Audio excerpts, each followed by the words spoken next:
Recording by Becky Crackel, Canal Winchester, Ohio. This is Romeo and Juliet by William Shakespeare. Act 2, Scene 1. An open place adjoining Capulet's garden. Enter Romeo. Romeo. Can I go forward when my heart is here? Turn back, dull earth, and find thy centre out. He climbs the wall and leaps down within it. Enter Benvolio and Mercutio.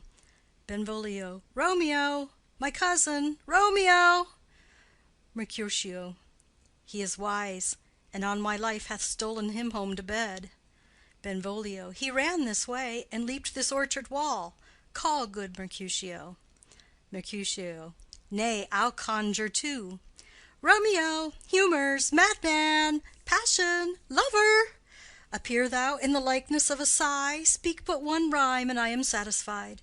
Cry but ah me, pronounce but love and dove, speak to my gossip Venus one fair word, one nickname for her purblind son and heir, young auburn Cupid, he that shot so trim, when King Cophetua loved the beggar maid. He heareth not, he stirreth not, he moveth not. The ape is dead, and I must conjure him. I conjure thee by Rosaline's bright eyes, by her high forehead and her scarlet lip, by her fine foot, straight leg, and quivering thigh, and the domains that there adjacent lie, that in thy likeness thou appear to us.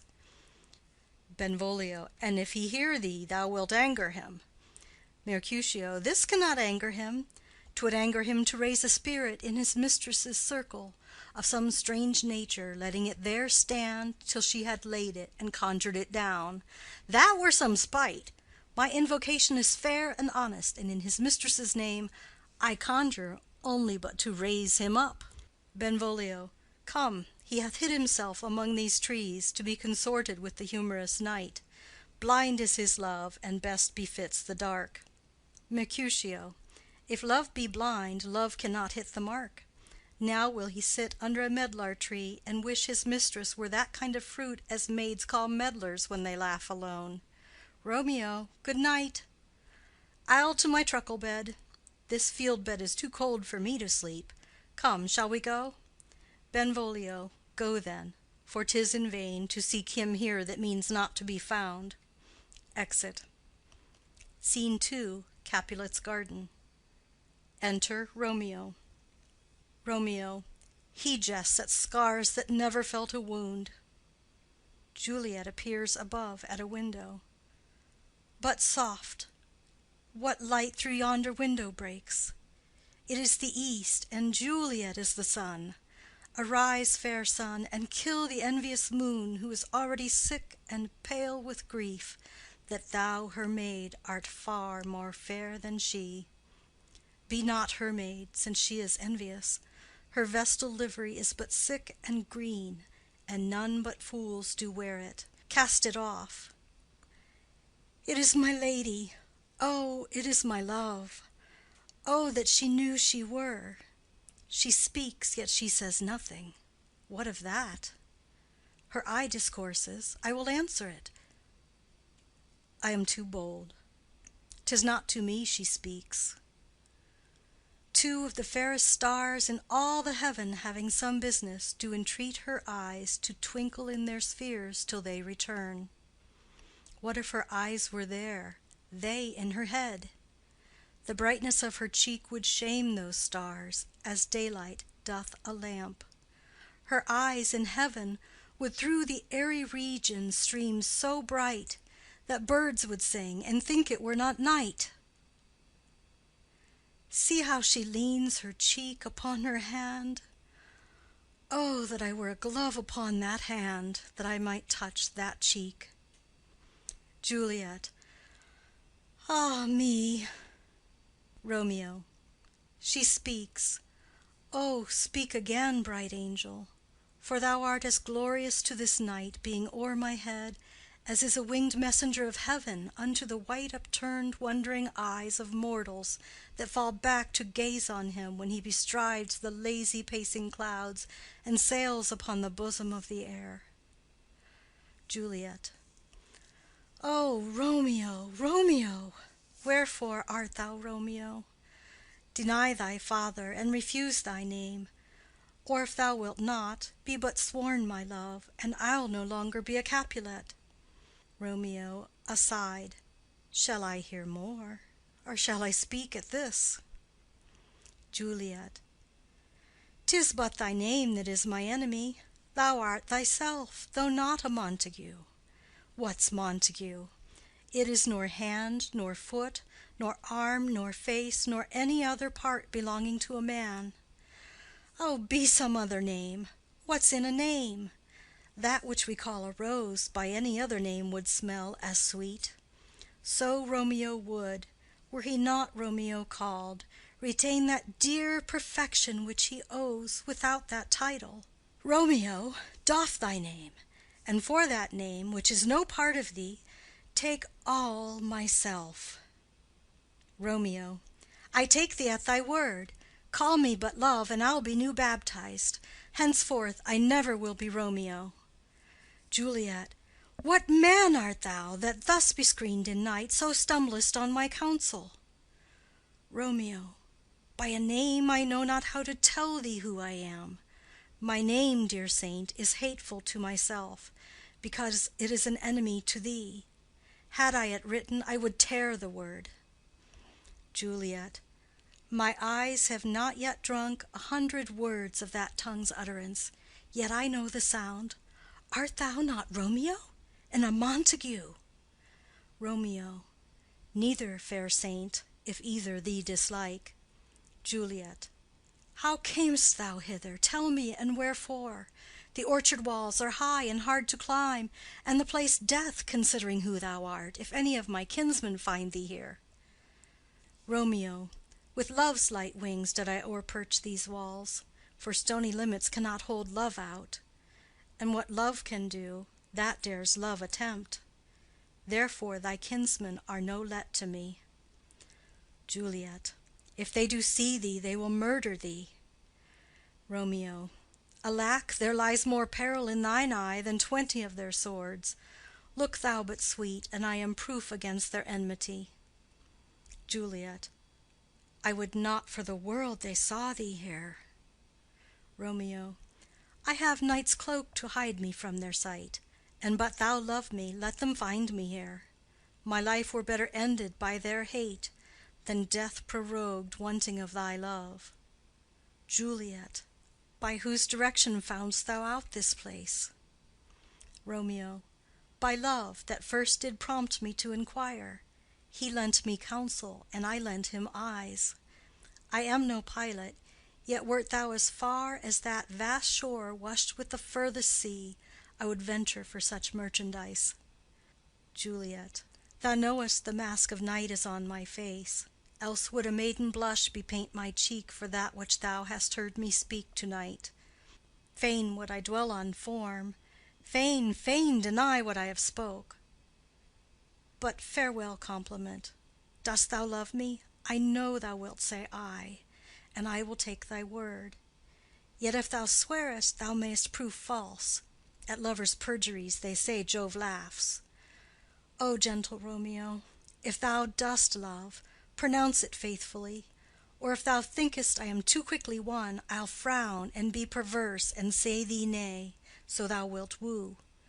But else not for the world. In truth, fair Montague, I am too fond, and therefore thou mayst think my haviour light. But trust me, gentleman, I'll prove more true than those that have more cunning to be strange. I should have been more strange, I must confess, but that thou overheardst ere I was ware my true love passion.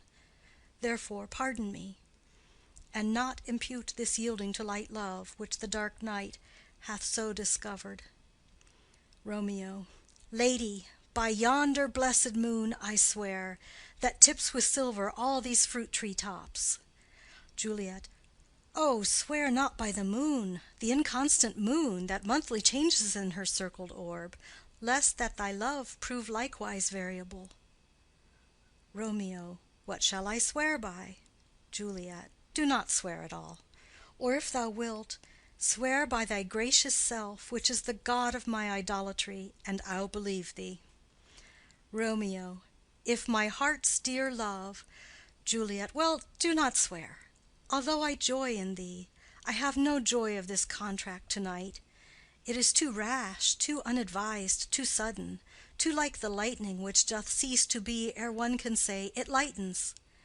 Sweet good night. This bud of love by summer's ripening breath may prove a beauteous flower when next we meet.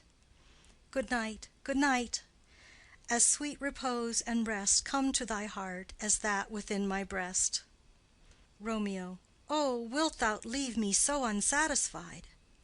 Juliet. What satisfaction canst thou have to-night? Romeo. The exchange of thy love's faithful vow for mine. Juliet. I gave thee mine before thou didst request it, and yet I would it were to give again. Romeo. Wouldst thou withdraw it? For what purpose, love? Juliet. But to be frank and give it thee again. And yet I wish but for the thing I have. My bounty is as boundless as the sea, my love as deep. The more I give to thee, the more I have, for both are infinite. I hear some noise within. Dear love, adieu. Nurse calls within. Juliet! Anon, good nurse. Sweet Montague, be true. Stay but a little. I will come again. Exit. Romeo. Oh, blessed, blessed night! I am afeard being in night, all this is but a dream, too flattering sweet to be substantial. Enter Juliet above. Juliet. 3 words, dear Romeo, and good night indeed. If that thy bent of love be honorable, thy purpose marriage, send me word to-morrow by one that I'll procure to come to thee, where and what time thou wilt perform the rite, and all my fortunes at thy foot I'll lay, and follow thee, my lord, throughout the world. Nurse within. Madam! Juliet. I come anon. But if thou meanest not well, I do beseech thee. Nurse within. Madam! Juliet. By and by I come. To cease thy suit and leave me to my grief, to-morrow I will send. Romeo. So thrive my soul. Juliet. 1,000 times good night. Exit. Romeo. 1,000 times the worse to want thy light. Love goes toward love as schoolboys from their books, but love from love toward school with heavy looks. Retiring slowly. Re-enter Juliet above. Juliet. Hist! Romeo! Hist! Oh, for a falconer's voice to lure this tassel gentle back again! Bondage is hoarse and may not speak aloud, else would I tear the cave where Echo lies, and make her airy tongue more hoarse than mine with repetition of my Romeo's name. Romeo. It is my soul that calls upon my name. How silver sweet sound lovers' tongues by night, like softest music to attending ears. Juliet. Romeo! Romeo. My dear. Juliet. At what o'clock to-morrow shall I send to thee? Romeo. At the hour of 9. Juliet. I will not fail. 'Tis 20 years till then. I have forgot why I did call thee back. Romeo. Let me stand here till thou remember it. Juliet. I shall forget to have thee still stand there, remembering how I love thy company. Romeo. And I'll still stay to have thee still forget, forgetting any other home but this. Juliet. 'Tis almost morning. I would have thee gone, and yet no farther than a wanton's bird, that lets it hop a little from her hand, like a poor prisoner in his twisted gyves, and with a silk thread plucks it back again, so loving jealous of his liberty. Romeo. I would I were thy bird. Juliet. Sweet, so would I. Yet I should kill thee with much cherishing. Good night, good night. Parting is such sweet sorrow, that I shall say good night till it be morrow. Exit. Romeo. Sleep dwell upon thine eyes, peace in thy breast. Would I were sleep and peace, so sweet to rest. Hence will I to my ghostly father's cell, his help to crave, and my dear hap to tell. Exit. End of Scene 2. Act 2, Scene 3. Friar Lawrence's cell. Enter Friar Lawrence with a basket. Friar. The gray-eyed morn smiles on the frowning night, checkering the eastern clouds with streaks of light, and flecked darkness like a drunkard reels from forth day's path and Titan's fiery wheels. Non ere the sun advance his burning eye, the day to cheer and night's dank dew to dry, I must fill up this osier cage of ours with baleful weeds and precious juiced flowers. The earth, that's nature's mother, is her tomb. What is her burying grave? That is her womb. And from her womb children of divers kind we sucking on her natural bosom find. Many for the virtues excellent, none but for some, and yet all different. O mickle is the powerful grace that lies in plants, herbs, stones, and their true qualities. For naught so vile that on the earth doth live, but to the earth some special good doth give. Nor aught so good, but strained from that fair use, revolts from true birth, stumbling on abuse. Virtue itself turns vice, being misapplied, and vice sometimes by action dignified. Within the infant rind of this small flower poison hath residence, and medicine power. For this being smelt, with that part cheers each part, being tasted slays all senses with the heart. Two such opposed kings encamp them still in man as well as herbs, grace and rude will.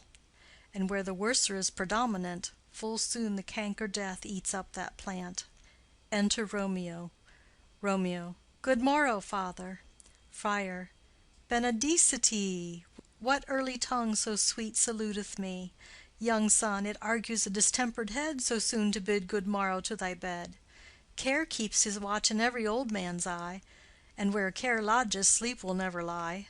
But where unbruised youth with unstuffed brain doth couch his limbs, there golden sleep doth reign. Therefore thy earliness doth me assure thou art uproused with some distemperature. Or if not so, then here I hit it right, our Romeo hath not been in bed to-night. Romeo. That last is true, the sweeter rest was mine. Friar. God pardon sin! Wast thou with Rosaline? Romeo. With Rosaline, my ghostly father? No! I have forgot that name, and that name's woe. Friar. That's my good son. But where hast thou been then? Romeo. I'll tell thee ere thou ask it me again. I have been feasting with mine enemy, where on a sudden one hath wounded me that's by me wounded. Both our remedies within thy help and thy holy physic lies. I bear no hatred, blessed man, for lo, my intercession likewise steads my foe. Friar. Be plain, good son, and homely in thy drift. Riddling confession finds but riddling shrift. Romeo. Then plainly know my heart's dear love is set on the fair daughter of rich Capulet. As mine on hers, so hers is set on mine, and all combine, save what thou must combine by holy marriage, when and where and how we met, we wooed and made exchange of vow, I'll tell thee as we pass, but this I pray, that thou consent to marry us to-day. Friar. Holy Saint Francis, what a change is here! Is Rosaline, that thou didst love so dear, so soon forsaken? Young men's love, then, lies not truly in their hearts, but in their eyes. Jesu Maria, what a deal of brine hath washed thy sallow cheeks for Rosaline! How much salt water thrown away in waste, to season love that of it doth not taste! The sun not yet thy sighs from heaven clears, thy old groans ring yet in mine ancient ears. Lo, here upon thy cheek the stain doth sit of an old tear that is not washed off yet. If e'er thou wast thyself, and these woes thine, thou and these woes were all for Rosaline. And art thou changed? Pronounce this sentence then: women may fall when there's no strength in men. Romeo. Thou chidest me oft for loving Rosaline. Friar. For doting, not for loving, pupil mine. Romeo. And bad'st me bury love. Friar. Not in a grave to lay one in, another out to have. Romeo. I pray thee, chide not.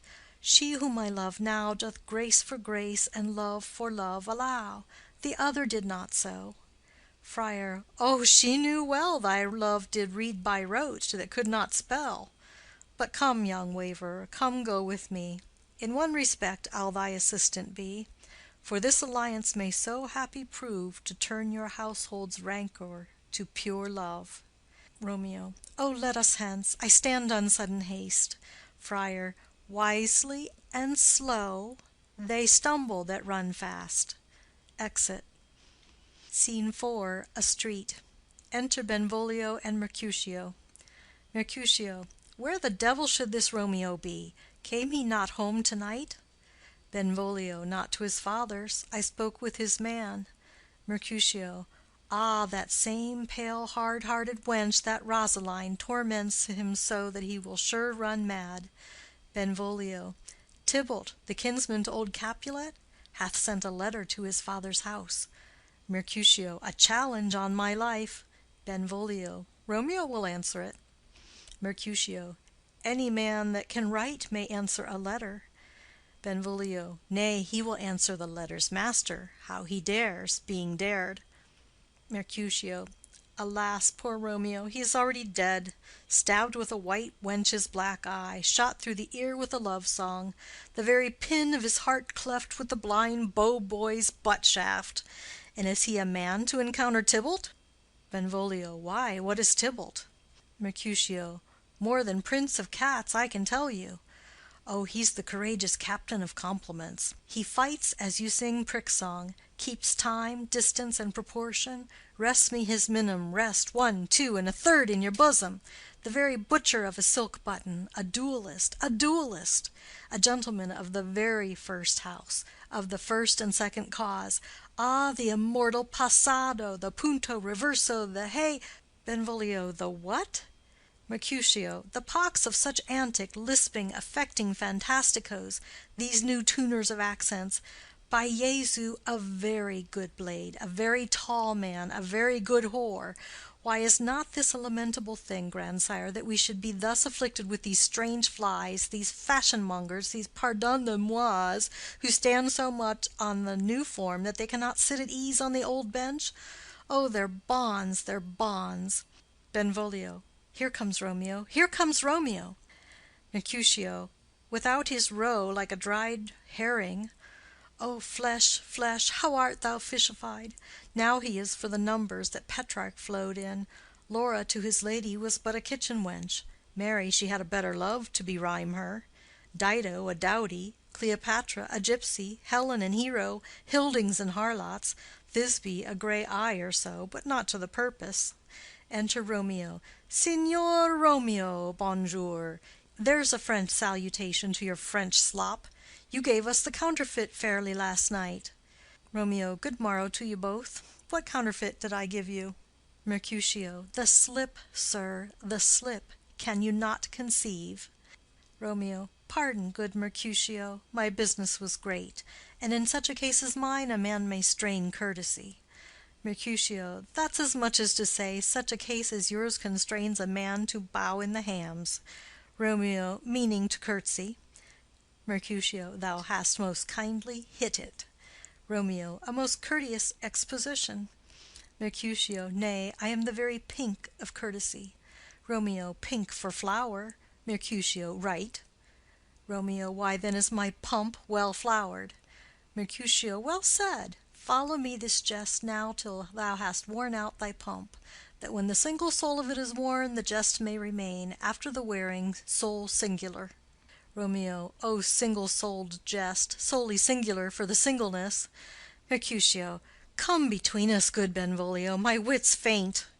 Romeo. Swits and spurs, or I'll cry a match. Mercutio. Nay, if thy wits run the wild goose chase, I have done, for thou hast more of the wild goose in one of thy wits than I am sure I have in my whole 5. Was I with you there for the goose? Romeo. Thou wast never with me for anything when thou wast not there for the goose. Mercutio. I will bite thee by the ear for that jest.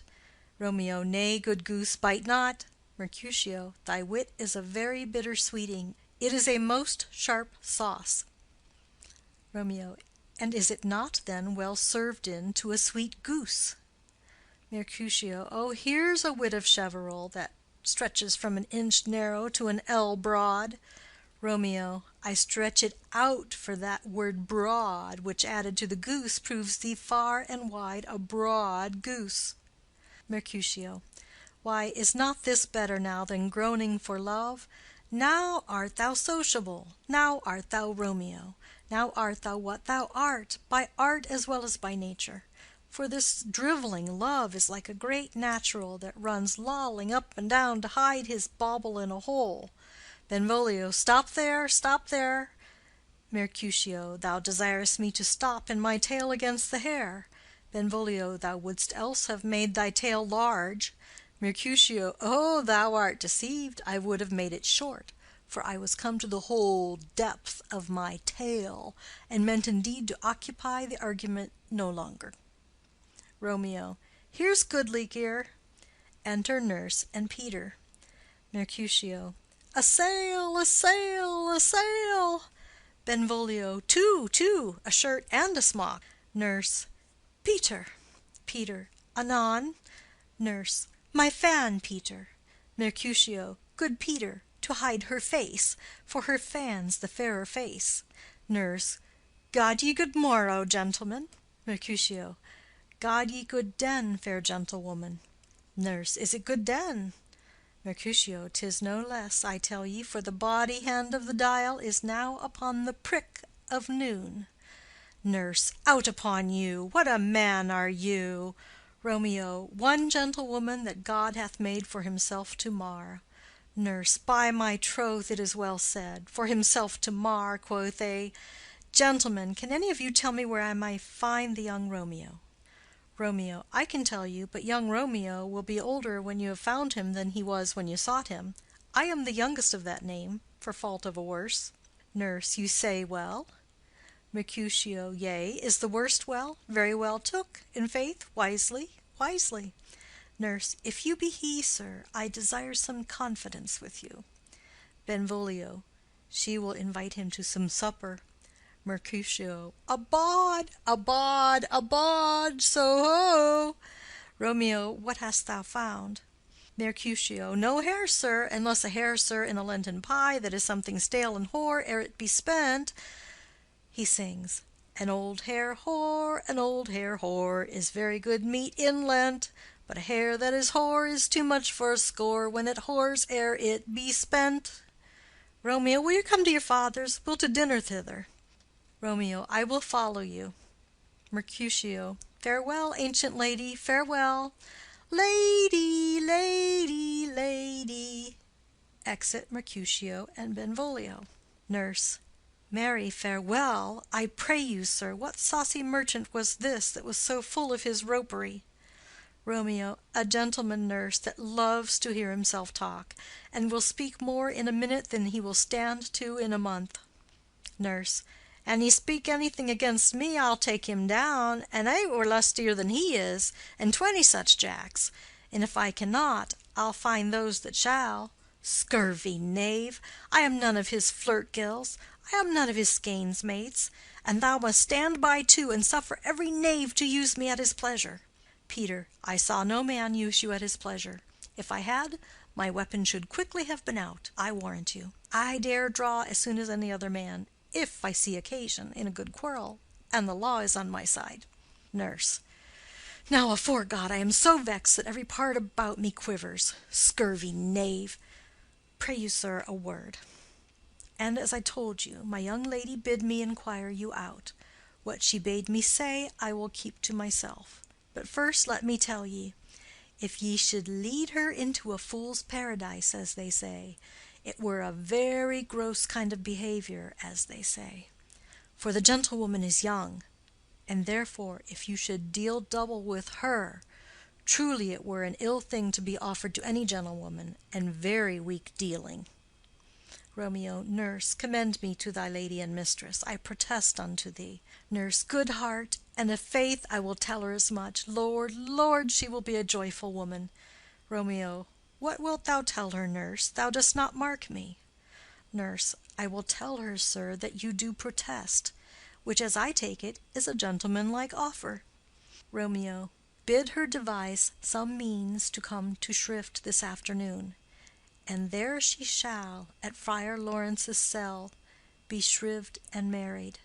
Here is for thy pains. Nurse. No, truly, sir, not a penny. Romeo. Go to, I say you shall. Nurse. This afternoon, sir? Well, she shall be there. Romeo. And stay, good nurse, behind the abbey wall. Within this hour my man shall be with thee, and bring thee cords made like a tackled stair, which to the high top-gallant of my joy might be my convoy in the secret night. Farewell. Be trusty, and I'll quit thy pains. Farewell. Commend me to thy mistress. Nurse. Now God in heaven bless thee. Hark you, sir. Romeo. What sayest thou, my dear nurse? Nurse. Is your man secret? Did you ne'er hear say two may keep counsel, putting one away? Romeo. I warrant thee my man's as true as steel. Nurse. Well, sir, my mistress is the sweetest lady. Lord, Lord, when 'twas a little prating thing. Oh, there's a nobleman in town, one Paris, that would fain lay knife aboard, but she, good soul, had as lief see a toad, a very toad, as see him.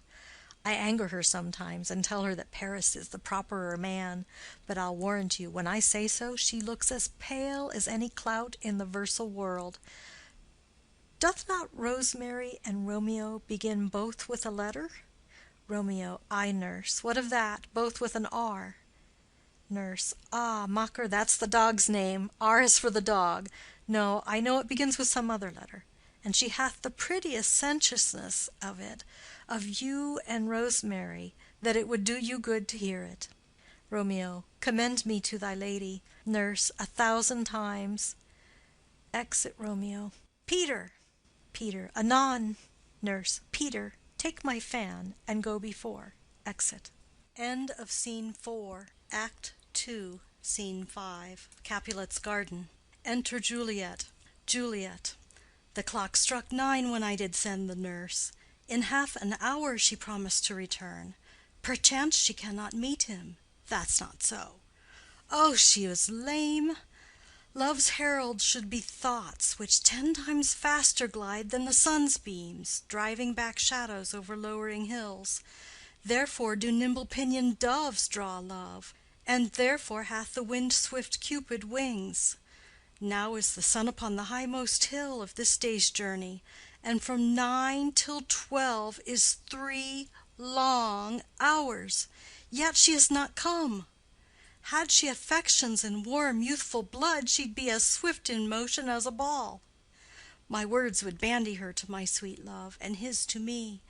But old folks, many fain as they were dead, unwieldy, slow, heavy, and pale as lead.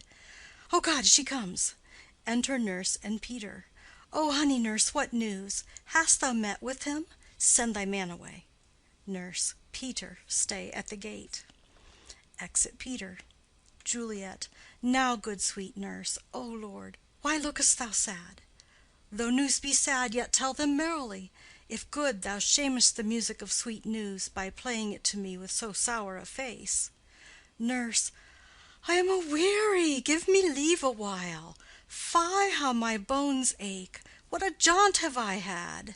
Juliet. I would thou hadst my bones, and I thy news. Nay, come, I pray thee, speak. Good nurse, speak. Nurse.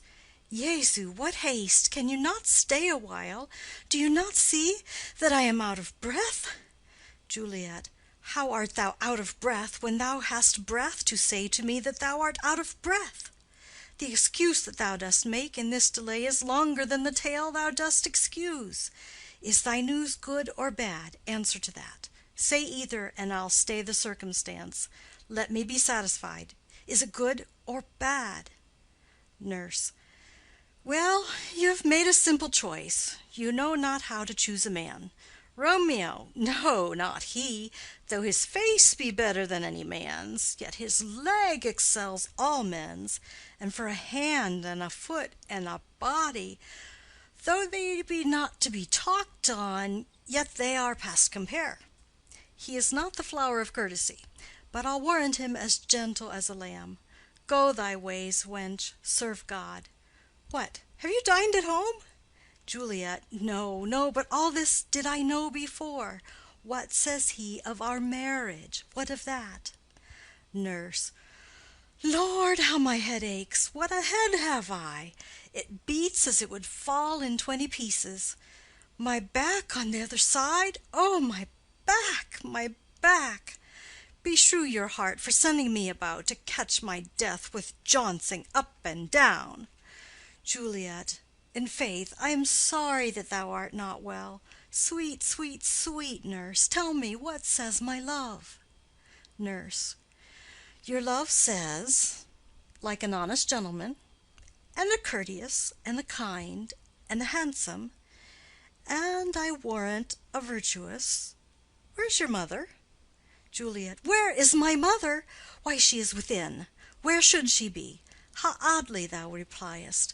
Your love says, like an honest gentleman, where is your mother? Nurse. O God's lady dear, are you so hot? Mary, come up, I trow. Is this the poultice for my aching bones? Henceforward do your messages yourself. Juliet. Here's such a coil. Come, what says Romeo? Nurse. Have you got leave to go to shrift to-day? Juliet. I have. Nurse. Then hie you hence to Friar Lawrence's cell. There stays a husband to make you a wife. Now comes the wanton blood up in your cheeks. They'll be in scarlet straight at any news. Hie you to church. I must another way, to fetch a ladder, by the which your love must climb a bird's nest soon when it is dark.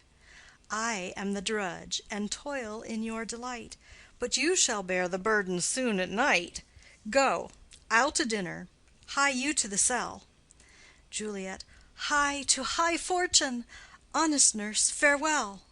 Exit. Scene 6. Friar Lawrence's cell. Enter Friar Lawrence and Romeo. Friar. So smile the heavens upon this holy act, that after hours with sorrow chide us not. Romeo. Amen, amen. But come what sorrow can, it cannot countervail the exchange of joy that one short minute gives me in her sight. Do thou but close our hands with holy words, then love-devouring death do what he dare. It is enough that I may but call her mine. Friar. These violent delights have violent ends, and in their triumph die, like fire and powder, which as they kiss consume. The sweetest honey is loathsome in its own deliciousness, and in the taste confounds the appetite. Therefore love moderately, long love doth so. Too swift arrives as tardy as too slow. Here comes the lady. Oh, so light a foot will never wear out the everlasting flint. A lover may bestride the gossamer that idles in the wanton summer air, and yet not fall. So light is vanity. Enter Juliet. Juliet. Good even to my ghostly confessor. Friar. Romeo shall thank thee, daughter, for us both. Juliet. As much to him, else is his thanks too much. Romeo. Oh, Juliet, if the measure of thy joy be heaped like mine, and that thy skill be more to blazon it, then sweeten with thy breath this neighbor air, and let rich music's tongue unfold the imagined happiness that both receive in either by this dear encounter. Juliet. Conceit, more rich in matter than in words, brags of his substance, not of ornament. They are but beggars that can count their worth. But my true love is grown to such excess, I cannot sum up sum of half my wealth. Friar. Come, come with me, and we'll make short work. For by your leaves you shall not stay alone till Holy Church incorporate two in one. Exit. End of Scene 6. End of Act 2.